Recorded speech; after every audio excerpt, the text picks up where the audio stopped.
Hello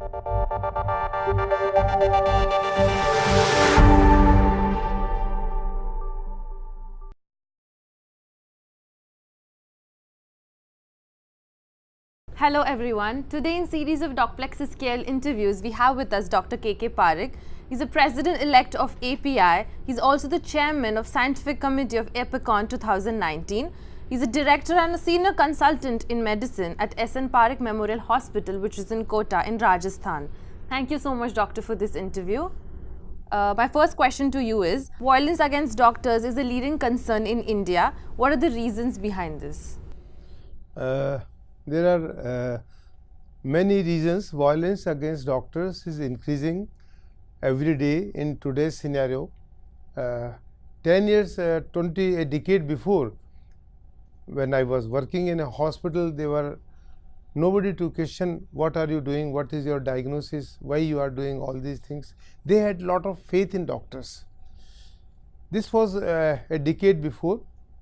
But now in today's scenario, the incidences of violence and atrocities against doctors are increasing, and this is not a matter of, this is a matter of concern for doctors, a medical fraternity, as well as for patients also, for the public also, because they also suffer. Now this is the tip of iceberg. Now it has become a fashion rather than a real problem, that they start using violence because of any other reason. Even with a minimum problem, they will not talk to the doctor, they will not talk to the administration, and they will just start violence. So this is not very good. But as a medical fraternity person, I would like to say to the doctors that let us take this as a professional hazard. Every profession has got hazards, and likewise medical profession also has got hazards. So let us take not very seriously them, and it should not affect our medical profession, and let us take it easy. So this is what I say, that these things are going on. How we should learn how can we minimize these things, and how can we come over all these situations. We cannot decrease to a great extent, but we can make them much less as compared to today. So doctor, moving on to my next question, what are the problems the doctor community faces at large? There are so many reasons. Number one, we doctors are coming across every day with almost 400 to 500 persons of different ideology, different religion, different mental status, different nature, and many things which are different. So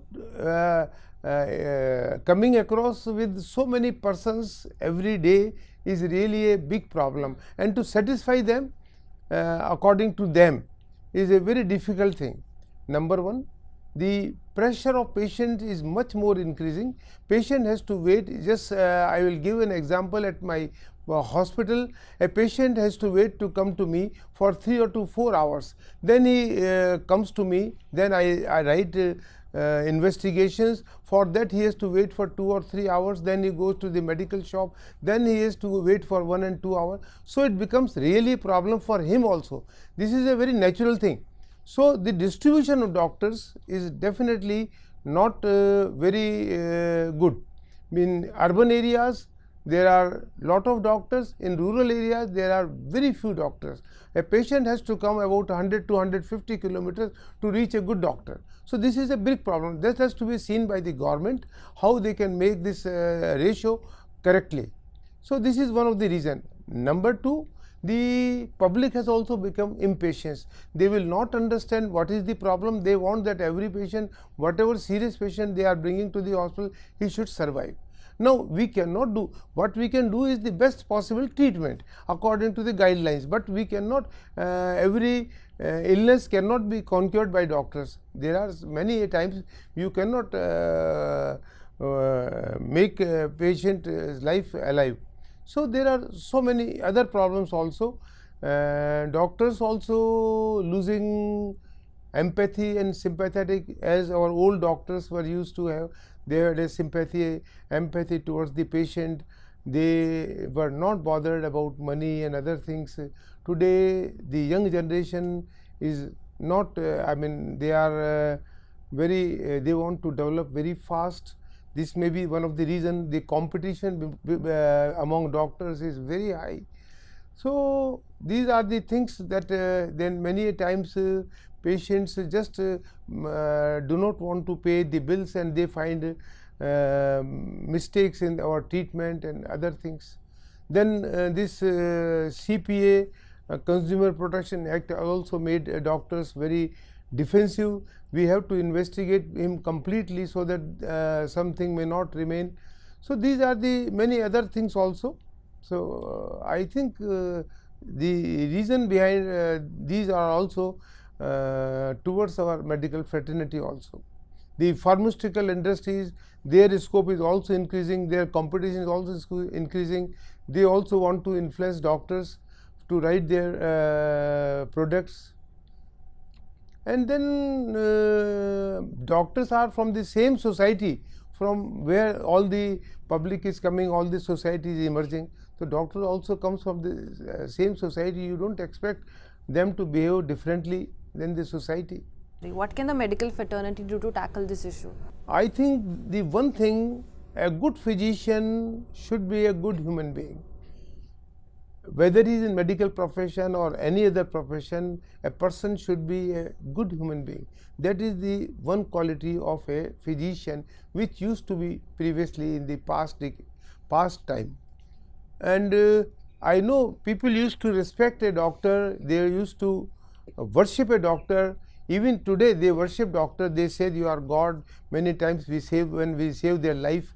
So previously these things were, the doctor's respect was very high. Today that has gone much down. So we have to again bring back this respect and the legacy of medical fraternity back to the profession. We should have an empathy with the doctor. We must have a kind words. We must have something very familiar approach to the patient, and we must respect the patient also, because a doctor needs a patient as much as a patient needs a doctor. We cannot do without patient. We cannot run our profession without patient. We cannot do any research without patient. So this is also very important for all of us, and understand that we need a patient, number one. Number two,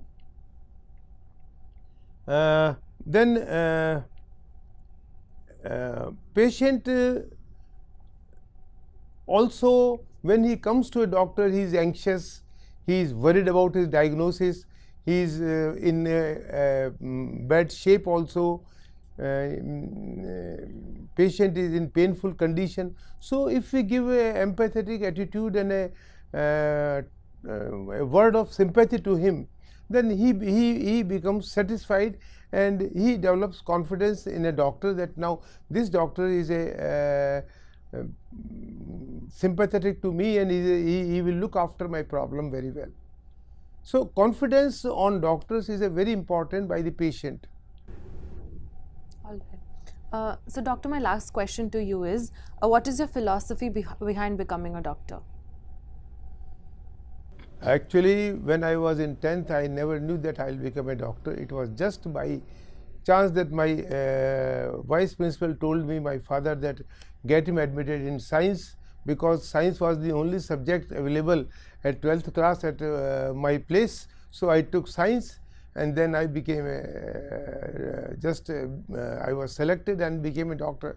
But my father always told me that always look after those patients who cannot afford treatment, and you must serve the patients and the public and for their sufferings. That was the reason I followed him, and this hospital, 100-bedded multi-specialty hospital has been made by my father's name in his memory. And I try to follow what he said, that always treat those persons who cannot afford. Affordable patient can go anywhere, but those who cannot afford, they need your help. And doctor is a profession who knows which person needs your help, which patients needs your monetary help also and other helps also. So this is a profession where we can get respect, money, confidence, and many more things. This is really a blessings for a doctor to become a doctor. That is my philosophy. All right. Thank you. Thank you so much for the interview. It was a pleasure having you here. Okay, thank you.